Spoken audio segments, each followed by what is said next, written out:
दुनिया की 20 बड़ी अर्थव्यवस्था वाले देशों के संगठन G20 का 2023 का शिखर सम्मेलन जम्मू और कश्मीर में कराने की तैयारी है। इसके लिए जम्मू कश्मीर सरकार ने 23 जून को एक 5 सदस्यीय समिति का गठन किया था। जम्मू कश्मीर को विशेष दर्जा देने वाले अनुच्छेद 370 के वापस लिए जाने के बाद से ये वहां होने वाला पहला बड़ा अंतर्राष्ट्रीय सम्मेलन होगा। कई लोगों ने जम्मू कश्मीर में G20 समिट करने की पहल का स्वागत किया है और इसे रणनीतिक कदम बताया, लेकिन अब इसे लेकर विवाद हो गया है।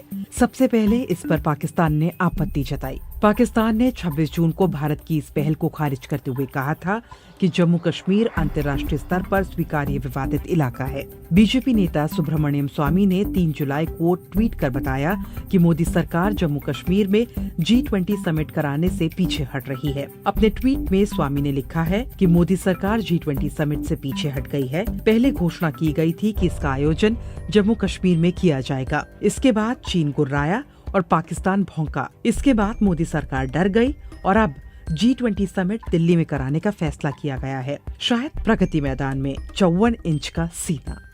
बीबीसी ने सुब्रमण्यम स्वामी से पूछा कि क्या उन्हें सरकार की ओर से कोई जानकारी मिली है कि जम्मू कश्मीर में G20 समिट नहीं होगा। इसके जवाब में स्वामी ने बीबीसी से कहा, मुझे कई ऐसी रिपोर्ट मिली है कि दिल्ली में ही समिट होगा। मैं कह सकता हूं कि प्रगति मैदान में ही होगा। अगर ऐसा होता है तो क्या ये भारत के लिए झटका है? इस पर स्वामी ने कहा, अभी मैं इस पर कुछ नहीं कहूँगा, लेकिन इस बारे में सरकार को पहले से ही सोचना चाहिए था।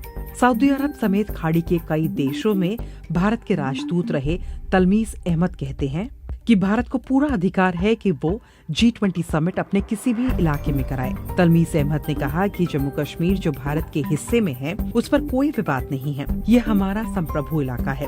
विवाद तो पाकिस्तान के कब्जे वाले कश्मीर को लेकर है। मुझे नहीं लगता है कि सऊदी अरब और तुर्की को जम्मू कश्मीर में G20 समिट के आयोजन से कोई दिक्कत होगी। तलमीस अहमद कहते हैं कि पाकिस्तान तो G20 का सदस्य भी नहीं है। ऐसे में उसकी आपत्ति का कोई मतलब नहीं है। चीन ने ऐसा नहीं कहा है कि वो इस बैठक में शामिल नहीं होगा या बहिष्कार करेगा। अगर तुर्की और सऊदी को जगह को लेकर कोई दिक्कत है तो वो राजनयिक स्तर पर बात कर लेंगे। शिमला समझौते में पाकिस्तान ने भी कश्मीर को द्विपक्षीय मामला माना था। ऐसे में इसमें विवाद कहाँ है? हालांकि तुर्की के राष्ट्रपति रजब तैयब एर्दोगान ने कई मौकों पर कश्मीर को लेकर पाकिस्तान का खुलकर समर्थन किया है। फरवरी 2020 में पाकिस्तानी संसद में संबोधन के दौरान एर्दोगान ने कहा था कि कश्मीर जितना अहम पाकिस्तान के लिए है, उतना ही तुर्की के लिए भी है। तुर्की ने कश्मीर से अनुच्छेद 370 हटाने का भी विरोध किया था।